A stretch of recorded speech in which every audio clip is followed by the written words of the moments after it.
Hi, everybody. Um, Buckle up. We're going to do a little commentary here on 16 through 18, Book of Acts. But there's some stuff here that I don't believe you've seen before. So, first of all, let's take a little step back to 16:5.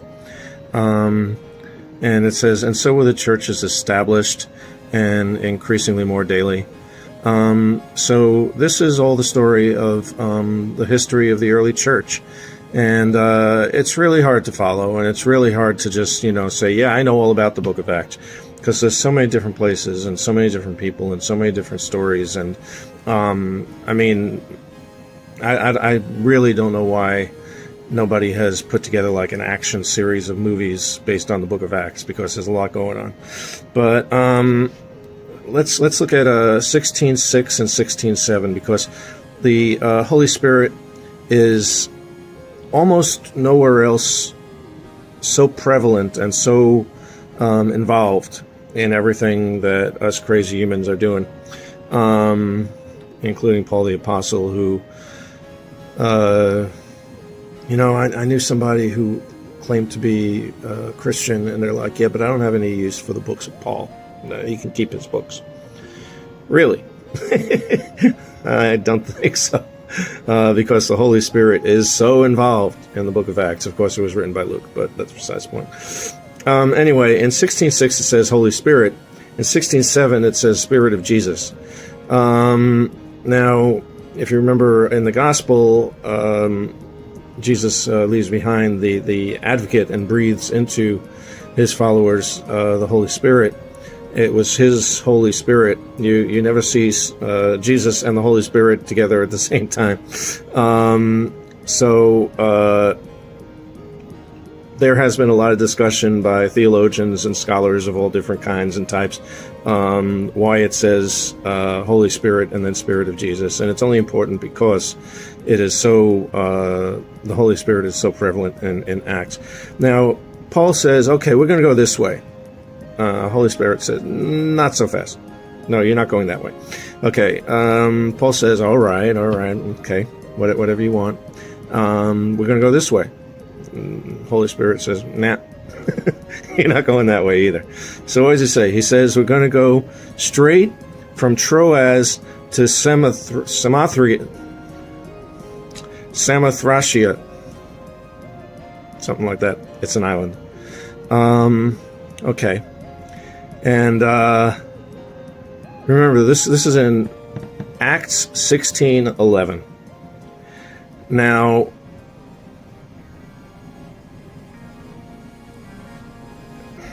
first of all, you can't go straight from Troas to Samothracia. You can't do it. Because there's another island. You have to go around the edge of the other island to get where you're trying to go. So that's an important thing. You can't, it says straight there. Paul knew you couldn't go straight there. He knew that you would have to curve. Okay? Now, now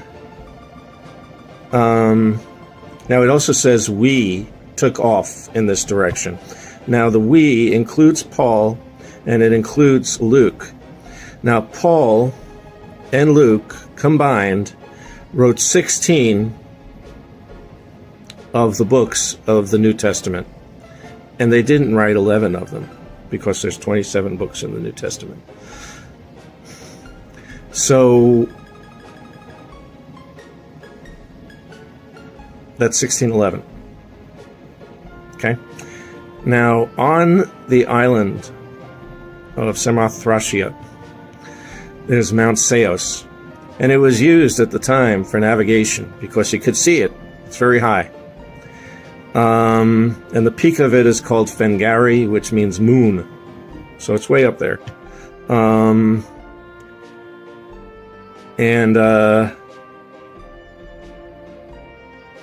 The height, if you look on Wikipedia for Mount Seos, or possibly Fengari, the peak of Mount Seos, 1,611 feet.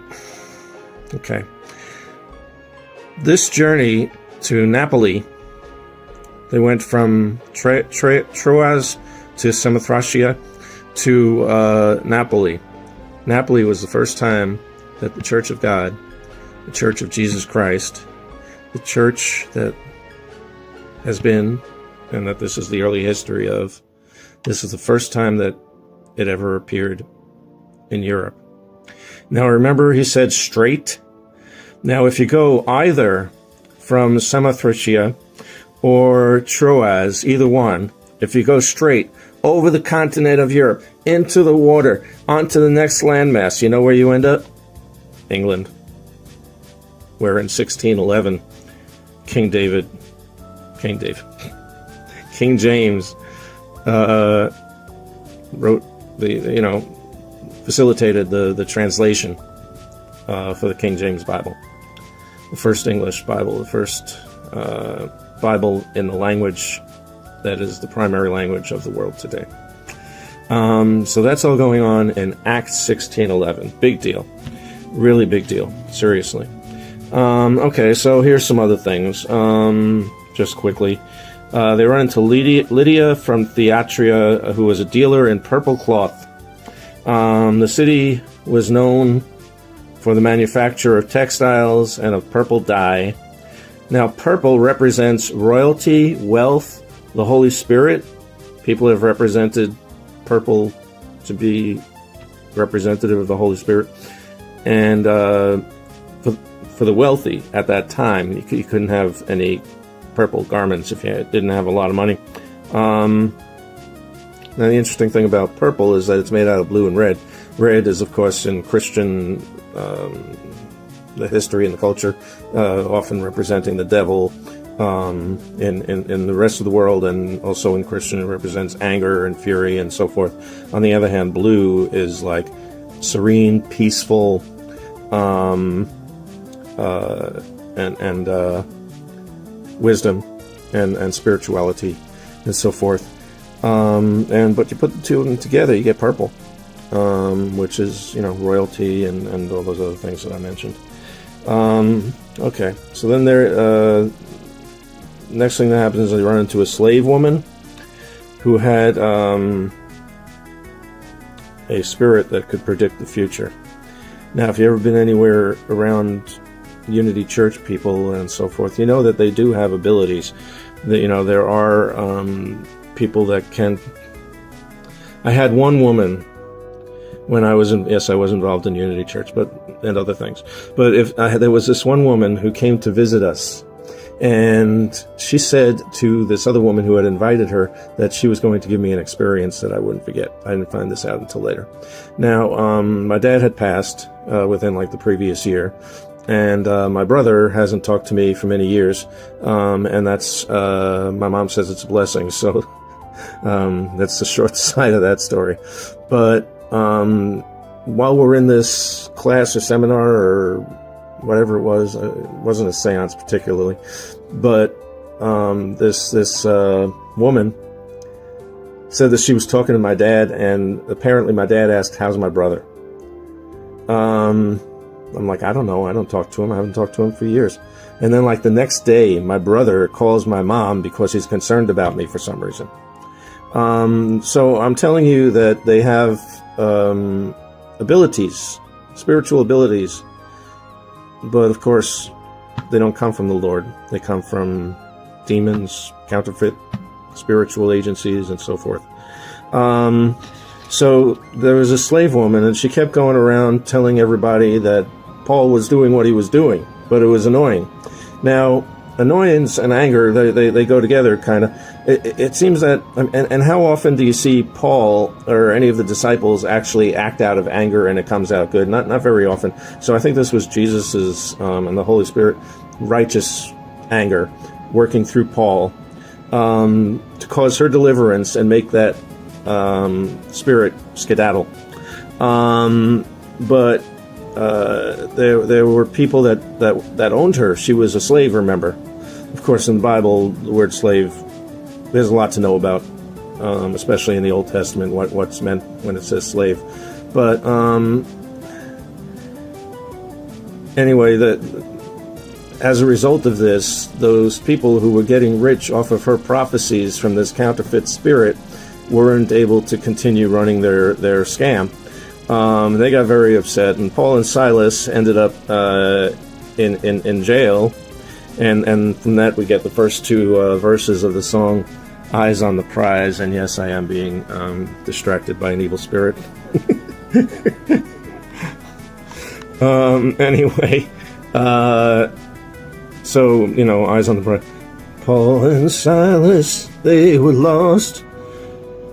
Dungeon shook and the chains come off. Put your eyes on the prize. Hold on. Goes on from there. Another verse about Paul and Silas. But they acted with tremendous grace. They were in jail. The jailer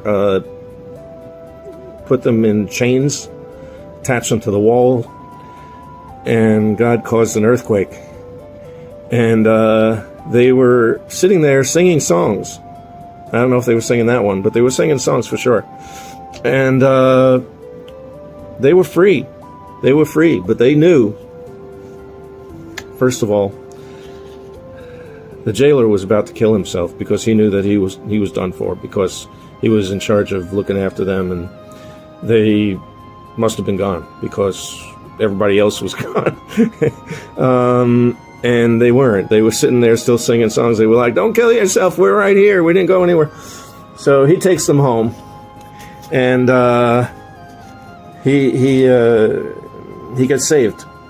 He gets saved. So obviously God saw that this jailer was somebody that could be saved, and that's what happened there. But there's a very misunderstood quote associated with this, because the jailer brought them home to their family, and Paul said that they would be freed, that he would be freed and his whole household would be freed. And then, somebody like me who has a mom that's not saved, they go, "Oh, good, my mom's saved because I'm saved. She gets saved because of me by osmosis or something." That's not necessarily the case. I guess every individual case is an individual case, but Paul had to baptize them all. They were all baptized, and they were all full of joy. That's an interesting point too. We had people baptized recently. Now, if you know that they truly believed in Jesus and that they were truly baptized and truly received the Holy Spirit, you know what? They will be in joy. They may also become targets of spiritual warfare, because another song, this one, I won't even mention who sings it, but the line in it, it's "Oh Mary, don't you weep," and in this particular version it says, "Old Mr. Satan, he got mad, lost that soul that he thought he had." Right? Now, if you get baptized, you're going to be a target of the Holy Spirit, but you know what? That doesn't keep you from being in joy. I was in a church that was very toxic and very distressful to me personally, because of how I ended up being situated within the structure of this church.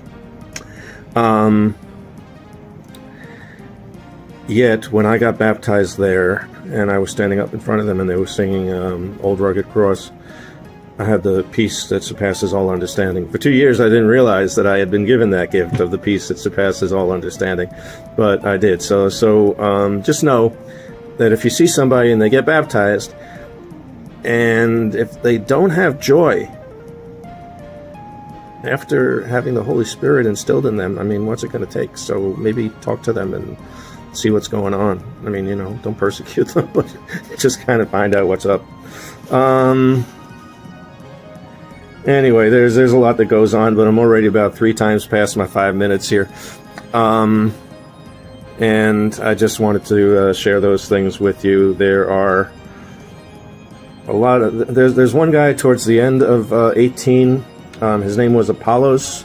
He lived in Alexandria, Virginia, I think. Probably a different Alexandria, but he came to Ephesus. Throughout all of Acts, you see the churches that are later written to, Ephesians and Corinth and all that.